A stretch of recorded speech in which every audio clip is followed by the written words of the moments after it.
Welcome to Fascinated by Design. I'm a 4/6 splenic projector, living my design in real time and sharing insights from decades of practicing psychology and energy medicine. Ready to dive into what's fascinating me today? Let's go.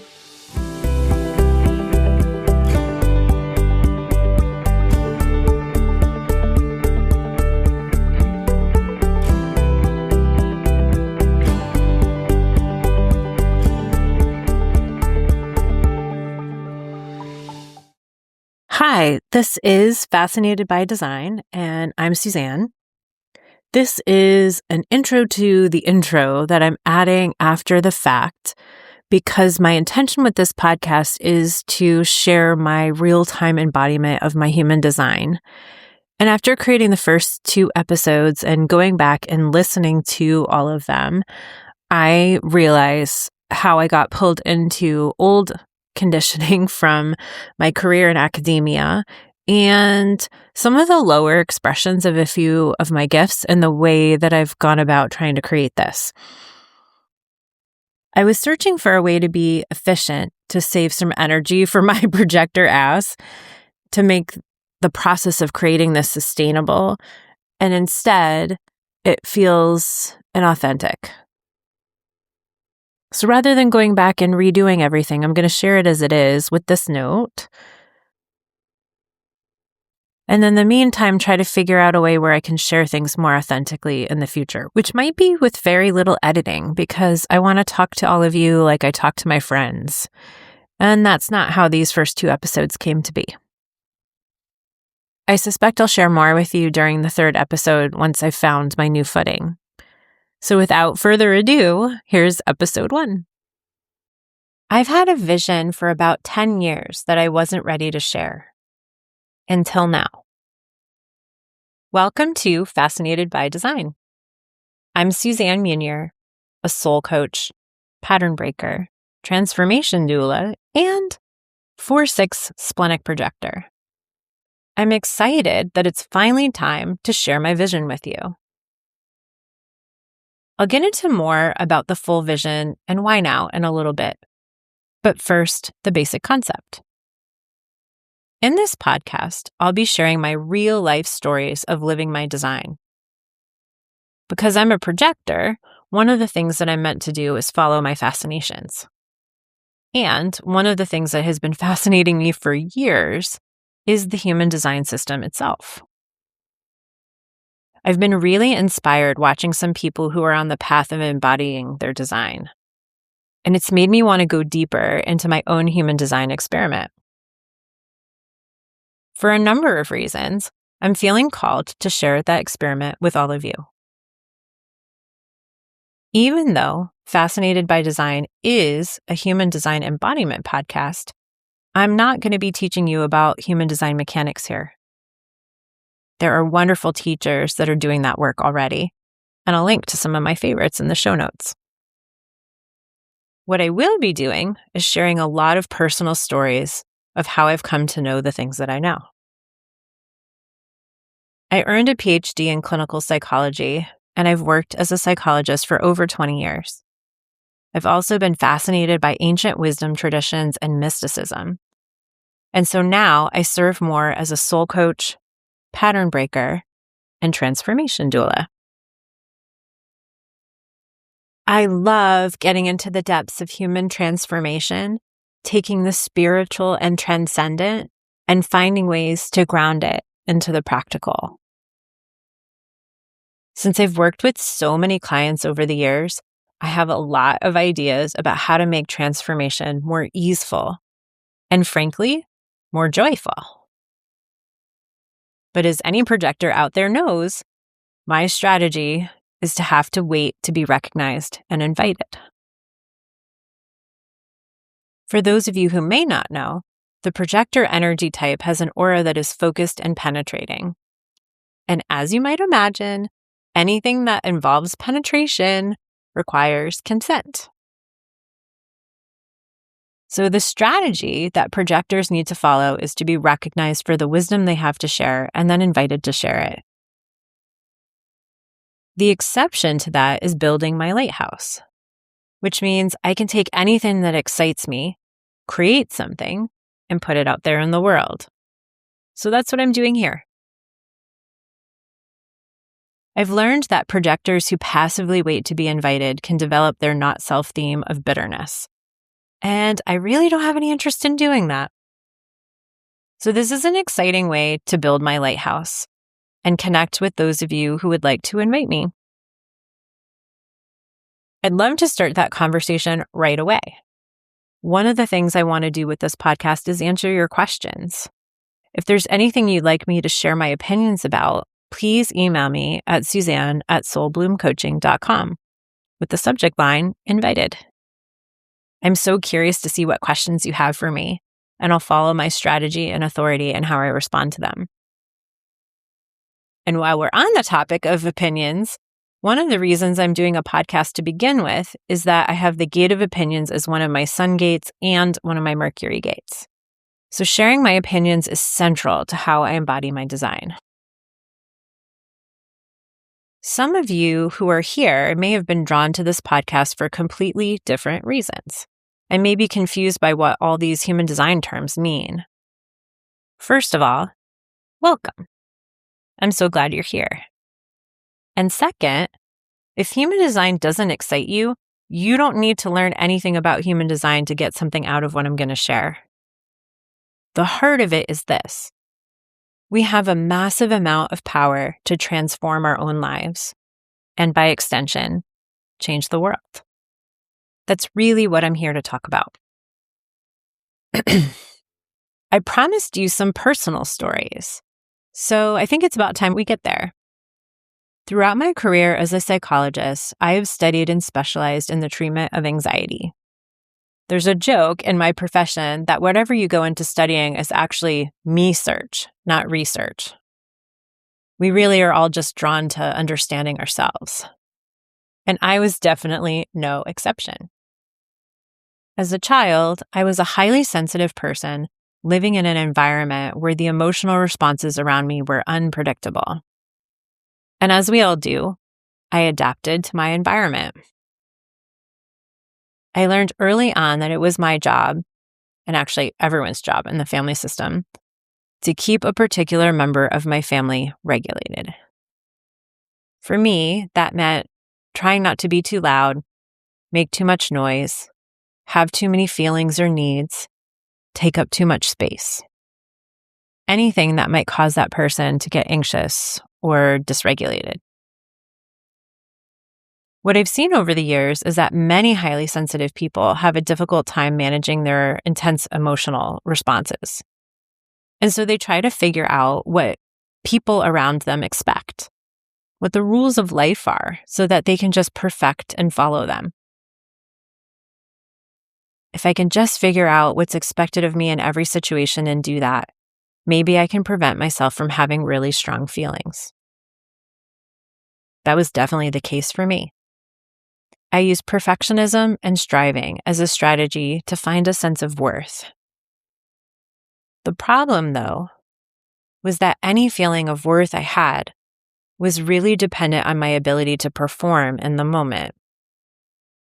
So if I was able to meet expectations or achieve whatever I was striving towards, I'd feel relieved. But if I couldn't, I felt pretty awful. And even though it didn't make any sense, there was a point in my childhood where my felt sense was that I was worse than Hitler. There were enough circumstances where I seemed to miss the mark or get it wrong that I developed a profound sense of shame. And the more shame I felt, the more driven I was to use my strategies of perfectionism and striving to overcome it. To be honest, I definitely don't regret some of this. There were real benefits to developing those strategies. That striving helped me to earn a PhD and a lot of professional success. But none of that healed the deep sense of shame and feelings of being unlovable that I carried inside of myself. Looking back now, I can see that it made absolutely no sense that I had a felt sense of being worse than Hitler. But emotional reasoning does not respond to logic. It only responds to love. More on that later. One of the benefits of diving so deeply into the study of human behavior was that I did learn a bunch of frameworks and tools to help myself. Since my life was so riddled with anxiety, my version of me search was to learn about overcoming fear and anxiety. And what I learned is that the only way to get through fear is to face it head on.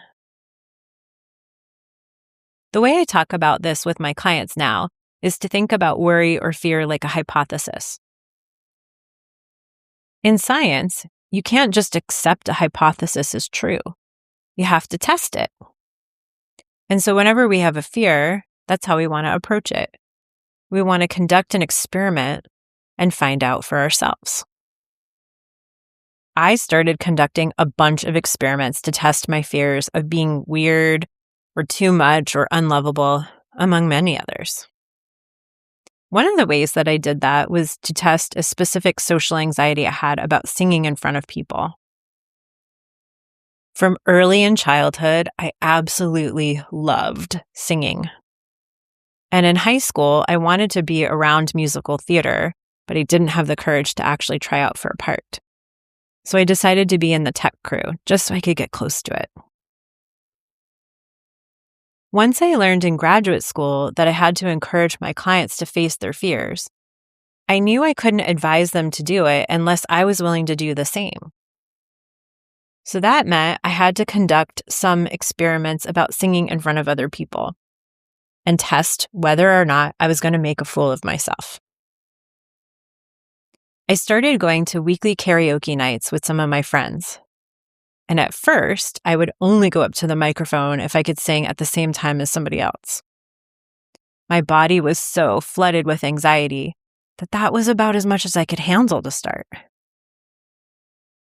But over time, I started to go up and sing songs on my own. And eventually, we got to a point as a group where we would play a silly game that we called Fuck You Karaoke. When we played that game, no one was allowed to put in songs for themselves. Someone in the group would put up a song for me, and I didn't know what it was until the title came up on the screen. When I walked up to the microphone, I had no idea if I was even going to know what the song was or be able to sing it. I just had to go up and figure it out. By that time, instead of being terrifying, it was actually hilarious. Because by then, I had plenty of experiences going up to the microphone and seeing that even if I made a mistake or got part of a song wrong, it wasn't a big deal. No one really cared. All of the pressure I had put on myself, all of those perfectionistic standards, didn't matter. And once your brain learns that you're safe because you directly experienced it, it stops predicting that life is threatening and stops making you feel afraid. Not only did I discover that no one was holding me to the same high standards I was holding myself to, but I could also face discomfort. I could go up to that microphone feeling all of those nervous feelings in my body and handle them. I learned that disaster was not the thing living on the other side of my fears. It was actually freedom.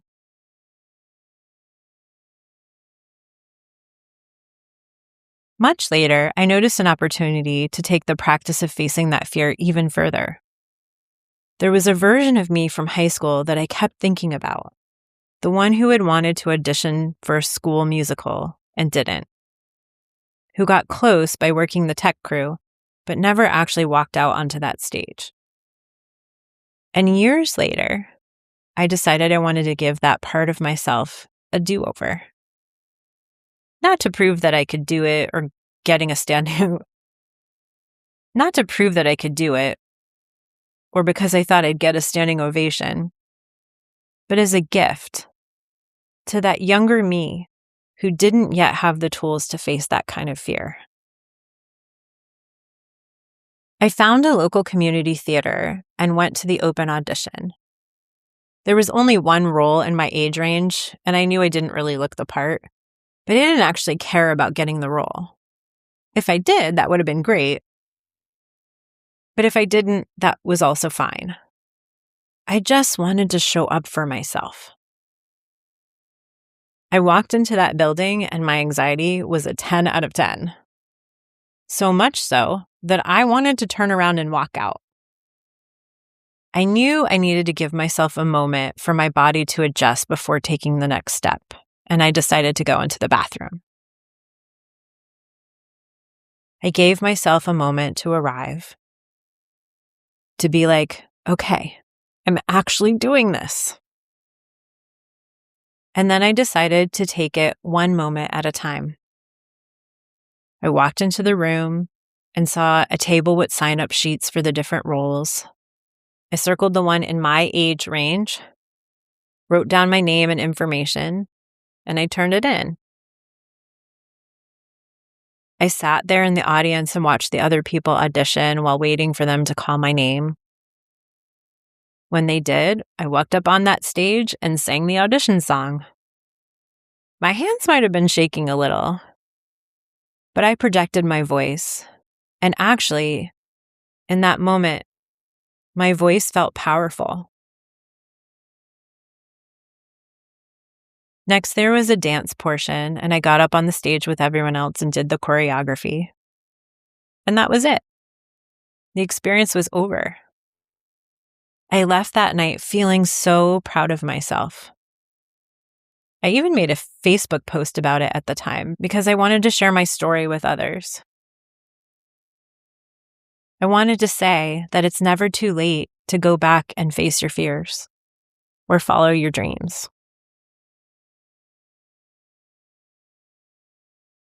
Here's what I know now that I didn't know then. It wasn't really about musical theater. It was about going back for a kid who never got to walk out on that stage, giving her something that she'd been waiting for a long time. And I think that's actually one of the most profound forms of love there is, the kind you act your way into. For a while, I was pretty happy facing my fears and supporting other people to overcome theirs. I began my career as a licensed psychologist specializing in cognitive behavioral therapy for fear-based disorders. I loved the grounded, evidence-based scientific approach. It felt like it gave me a lot of predictability. There were clear rules, even manuals, about how it all worked. And I felt very competent in the way that I helped people. At that time, science was my religion. And I felt very secure in my worldview as an atheist. And then something surprising, well, no, shocking, happened.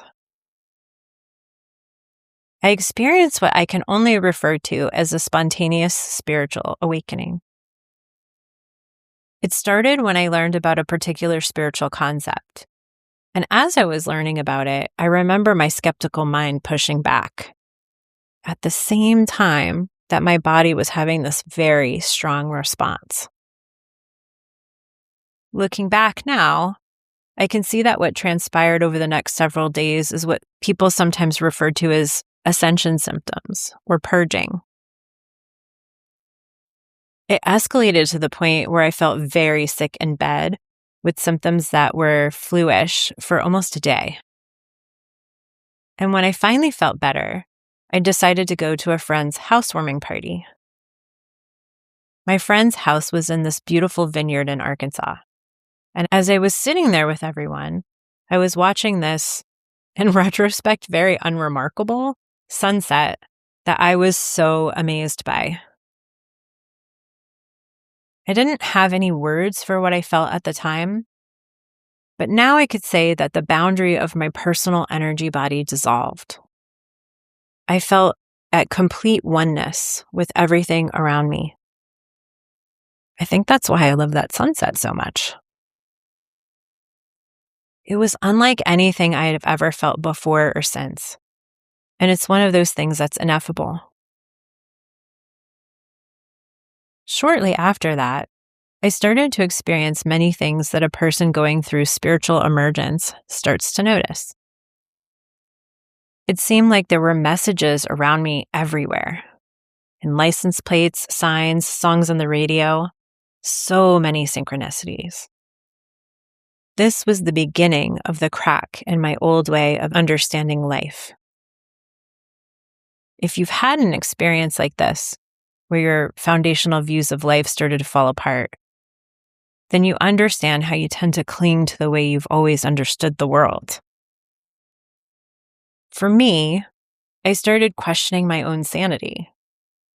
Because after all, I was a clinical psychologist who knew that one of the criteria for a type of psychosis is to think that there are special messages personally for you and the way that things around you are arranged. I comforted myself by remembering that people who are experiencing psychosis don't question whether or not they have intact reality testing. But it was hard for me to understand what was happening. The next thing I tried was to dive into the world of physics, to try to understand how these experiences could be explained by science. It still felt important to hold on to some foundation in science. It helped for a while, but even physics still can't explain a lot of deeply spiritual experiences. Eventually, I started to explore spirituality more specifically and found Ram Dass, who I related to so much from his own journey as a clinical psychologist into spirituality. The way he shared his personal stories helped to validate and normalize what I was going through. And even though I'm a 4/6 profile type in human design, I also have a lot of one-line energy in my chart. And that investigator-like energy prompted me to dive into all of these ancient wisdom traditions and energy medicine teachings with the same fervor that I had previously given to science. It took some time for my old worldview to dissolve. And there was even a period of void between the old falling apart and having a new foundation to understand the world. A new way of understanding myself. I eventually came out of the spiritual closet within my scientific community, knowing that there would be some people who would never interact with me the same way. But it was unbearable to try to fit into a version of myself that I no longer was. As with any old identity or paradigm that's fallen apart, it has been such a blessing to be freed from its constraints. And that's not to say it wasn't uncomfortable and scary at the time. But now, when I see that there's something that needs to be shed from my life, I have just as much excitement about the possibility that's coming in as I do feelings of grief over what I'm saying goodbye to. And I trust that looking back, I will be full of gratitude for the change. That trust, that's something I've had to learn. And it's one of the things I most want to share with you. Because what I've come to understand is that this process of unbecoming and becoming again isn't just personal. It's happening at a global scale right now. Walking through many cycles of unbecoming and becoming again has revealed a lot of patterns about how transformation actually works. It's not a straight line. It moves through a series of stages that offer us initiations. And it's one of my passions and greatest honors to guide other people through that process. What I really love to do is bridge both worlds I've spent so much time in. I take all of the things that I've learned from shamanic arts and energy medicine, human design, psychedelic-assisted therapy, and ground them into very practical, evidence-based guidance. To me, these two worlds are not opposites. They're just different sides of the very same coin. And seeing them as one thing is where real transformation comes from. Now that you know a little bit more about me, I want to share why I'm creating this podcast at this particular moment in time. The first has to do with my profile type. Being someone with a 6 line as one of my profile numbers means that I live my life in 3 stages. And I'm about to wind down the stage that's referred to as being on the roof. It's about a 20-year period in the life of someone with a 6 line. A period of metabolizing the results of their discoveries and developing the wisdom that will eventually make them into what the human design system calls a role model. I have absolutely been feeling this transition in my own life, and it's one of the main reasons I feel called to share so many personal stories as my way of embodying my human design.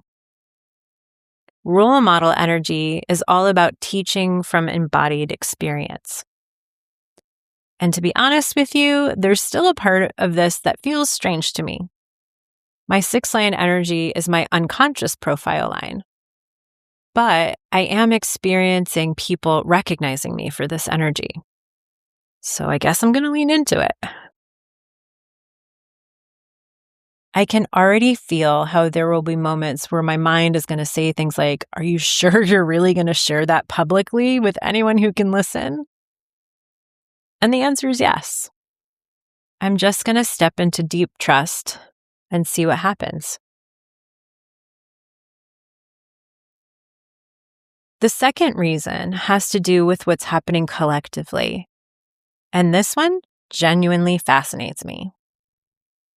That process of unbecoming and becoming, it's happening at a global scale. And we need frameworks and tools to navigate through it now more than ever.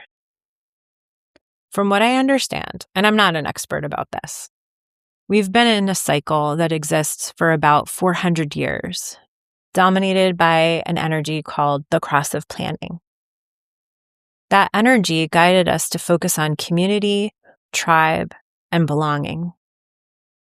To gather together, cooperate, and plan collectively. To develop hierarchical institutions. And to feel this deep human urge to fit in. To belong to something greater than ourselves.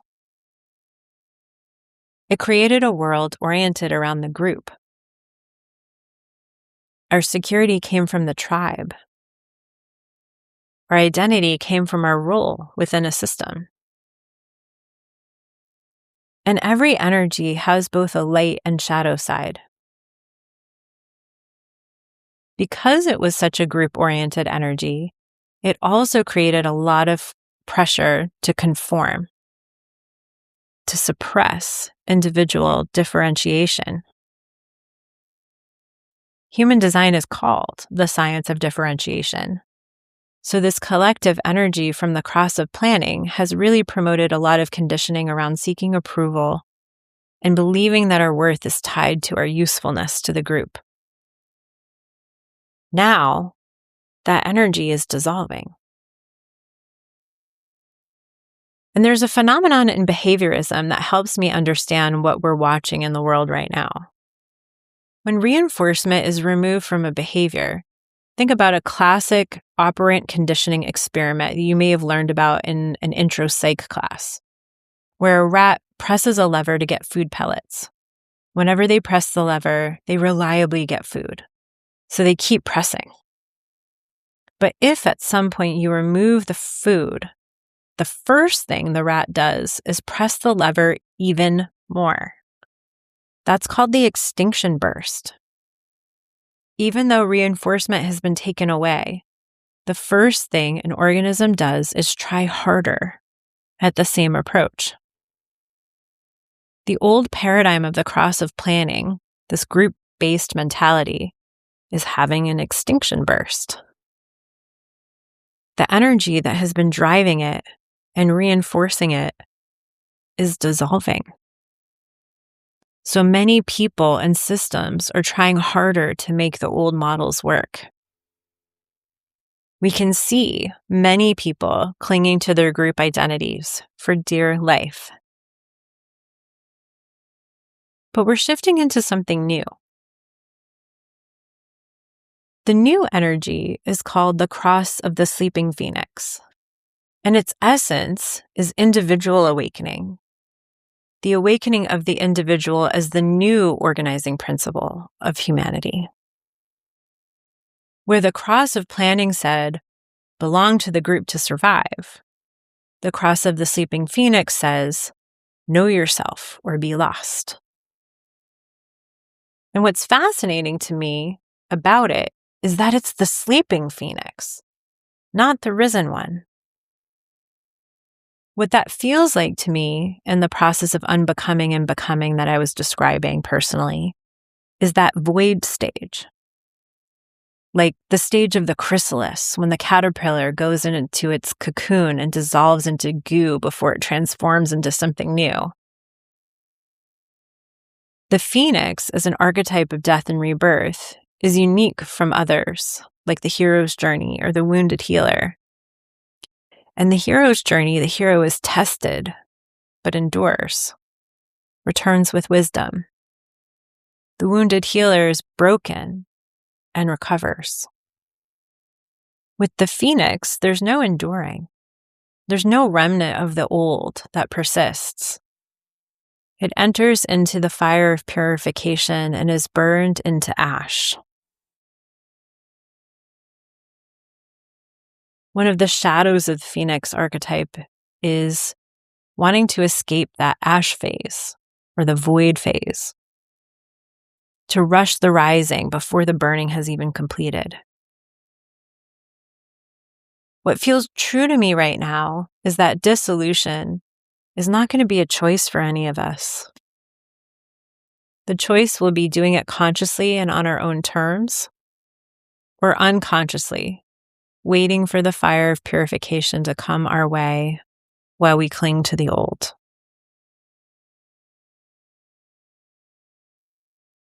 The third reason I feel called to share this right now has to do with my own incarnation cross. I have what's called the cross of service. And your incarnation cross is about the energy you're here to embody in this lifetime. For me, that's service. As I see what's happening collectively, I feel a strong call to take all of the wisdom I've gathered through my study of psychology and spirituality, and especially my embodied experience, and share it with others so that they can have more ease in their own transformation. And actually, my very favorite part is that the process of transformation itself can be an adventure. Another aspect of the cross of service is to see patterns of how humanity can be aligned with more joy and vitality. So even though we have this big paradigm shift coming, and there are going to be moments that are uncomfortable or difficult, this could actually be fun too. As much as this work can be challenging, there are moments where I'm able to zoom out to a broader perspective and look at the comedy of the whole thing. Like watching my own life unfold like a movie in a theater. When you watch a movie, you're not mad at the writer because it's a tragedy or a mystery or a thriller. You just take it in as entertainment for whatever it is. And I do my best to try to observe my own life from the same perspective, fascinated by the unfolding of my storyline. The way I feel called to be of service right now is to offer my embodied human design experience through this podcast and to support people through Soul Bloom coaching. The reason I decided to call it Soul Bloom is because we go through these cyclical processes of transformation. When the seed of a new phase of life is planted, it's planted in darkness, in dirt even. But somehow, that seed receives nourishment and it cracks open, leaving its old form behind. It builds roots. it makes its way to the light. And with that light and the rain, something beautiful grows. The bud of new life begins to emerge. It's the greatest honor of my life to nourish and support people to find their fullest bloom. And now I want to tell you what this vision is actually about. I shared my personal story of feeling completely worthless and unlovable and just ruled by shame for a reason. There was a time when it felt impossible that I could love myself. But what I've learned is that I get to decide the conditions for loving myself.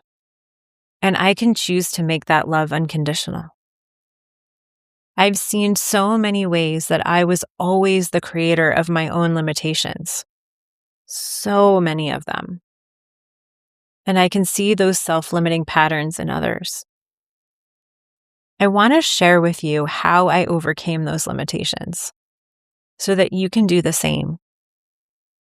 So that no one has to be the limiting factor in their own happiness and self-love. Once you can get through all of those limiting beliefs, you see that you hold all of the power. With that power, you can change your life in an instant. You make decisions every moment about how you want to shape your reality. It was difficult for me to realize, like Dorothy, I had the power all along. At first, I wanted to deny that that was true. Because if I had the power all along and I used it to stay stuck, then I'd have to deal with all the discomfort around the idea that I could have saved myself or changed my life sooner. But that's where deep compassion for the human experience comes in. I can't know something until I know it. And there's no value in going back and being upset with myself for something I didn't see or understand at the time. Instead, now that I see that I have the power, I want to use it as wisely as I can. My vision for healing has 3 parts. The first part starts with the self. Building a solid foundation of love and self-acceptance. Acknowledging your own power. As I continue to share stories with you, I'll share a lot of my ideas about how you put this into practice. I'm a huge fan of spiritual ideas. Without practical wisdom to ground them, they can actually get in the way of real healing, real growth. I'm excited to share the practical ways to ground that unconditional love for yourself. But we're not alone in this world, which takes us to the second phase. Learning how to love another while maintaining our own sovereignty and love of self. Once you really know who you are and what you want, you can enter into relationships in a very different way. Over the years, I've seen many relationships operating with an unspoken contract. I won't provoke your ego if you don't provoke mine. The relationship functions to maintain a consistent and stable sense of self. But here's what I've found personally, and what I've witnessed again and again with clients. Every person we're in relationship with is a sacred mirror. The things we love most about someone often reflect a quality we carry inside of ourselves. And the things that trigger us, the things that activate the strongest reactions, those are pointing somewhere inside of us that needs attention, or compassion, or healing. When something we see in someone else triggers us, it's an opportunity to love that thing inside of ourselves even more deeply. This is what I mean by conscious relationship. Not a relationship that protects the ego, but one that becomes a container for mutual growth, where both people become stronger, more honest, more themselves, through their love and connection? What if instead of trying to maintain a stable sense of self, we could build relationships that actually help us evolve through this paradigm shift? Relationships where we take our sovereignty as individuals and use it to co-create something neither of us could become alone. To me, this is one of the most exciting edges of this work. And the final phase of this vision is love of all of humanity. I attended an advanced human design training and retreat hosted by Dana and Shayna of De Luna. And what was especially remarkable to me about it was the lack of competition energy among the people who were there. And I think that was absolutely about the energetic container that was created by Shayna and Dana. But I also think it's because of the human design system itself. We were all learning about and exploring a system that says, don't be anyone else but yourself. What if instead of seeing someone who's living a very different life with different values and different beliefs, what if when you saw that person, you were fascinated by it? What if it sparked curiosity instead of judgment? We could look at the unfolding of everyone's life like, wow, that's how you're doing this journey? Your movie's so different from mine. That's so cool. And trust me, I understand that there's a lot of pain and human suffering happening right now, and this approach doesn't work for everything. But if we can come to some understanding that human beings are going to do this journey of life differently, then maybe instead of trying to control how people are doing it, we can live and let live and focus on the people who want to create and explore in a similar way to us. Ram Dass once talked about thinking of people the way you think of trees. He said, when you look at a tree and how the branches break off and one grows this way and another grows that way, you're not mad at the tree for how it's growing. You just take it in. I believe that we can learn to do that with each other. My goal with both Fascinated by Design and Soul Bloom coaching is to create a gathering place, a community for everyone who's exploring how to navigate through this transition, where people have the tools to love and accept themselves, others, and all of humanity. I want to share one more piece of my human design before we close, because I think it points to a very clear starting place for all of this. I have what's called the gate of crisis as one of my moon gates. This energy is about navigating emotional hardship. And for me, as my moon gate, it drives me beneath the surface, an unconscious motivation to seek emotional depth and to be pulled towards experiences that require transformation. I'll be honest, even though I've been through many periods of my life that were very emotionally challenging, I wouldn't change a thing because of everything that I learned from it. What I've developed through all of that is a relationship to uncomfortable emotions that I find to be different from how many people relate to them. We have words like positive and negative emotions. Many of us treat certain emotions like they're bad things we should avoid at all costs. But what if emotional discomfort is not a signal to escape or control? What if it's a doorway? What if the feelings we're desperately trying to avoid are actually the ones carrying the most information? They're messengers, and they're here to guide you. What I've found personally is that discomfort is the secret doorway to the freedom and joy that I desire in my life. When discomfort is arising, I lean into it like I did with my fear of singing in public. Our emotions come to us in waves. It's emotion, energy, and motion. They build to a peak and then they dissipate. And like the waves in the ocean, you're not going to defeat them. You need to learn to ride it. The goal isn't to stop the hard feelings. It's to develop the capacity to be with a feeling and let it move through. Our ability to stay with what's uncomfortable without collapsing or running. That's where freedom actually lives.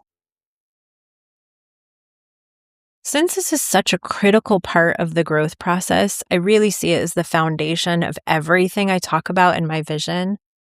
I've created something called sacred discomfort, an offering that teaches you to turn toward what's hard with curiosity and acceptance. I'll have a link in the show notes for anyone who's interested in exploring this practice. Thank you so much for being here and learning a little bit about who I am and why I'm here sharing my stories with you. Moving forward, some episodes will be deeper reflections on specific aspects of my design and what it's like to live them. Other times, I'll be sharing my broader vision for humanity navigating through these seasons of change. Some episodes will be whatever fascination I genuinely can't stop thinking about.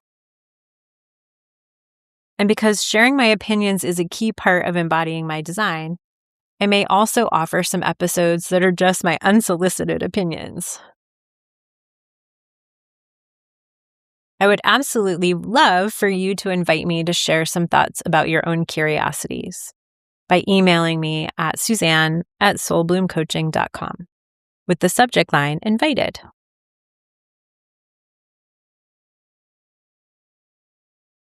Because my authority is the spleen, some aspects of how this podcast will be structured are still a mystery to me because I'm following my guidance in real time. And I'm genuinely excited to see how this next storyline of my movie unfolds with all of you. Until next time, be mindful of what you create.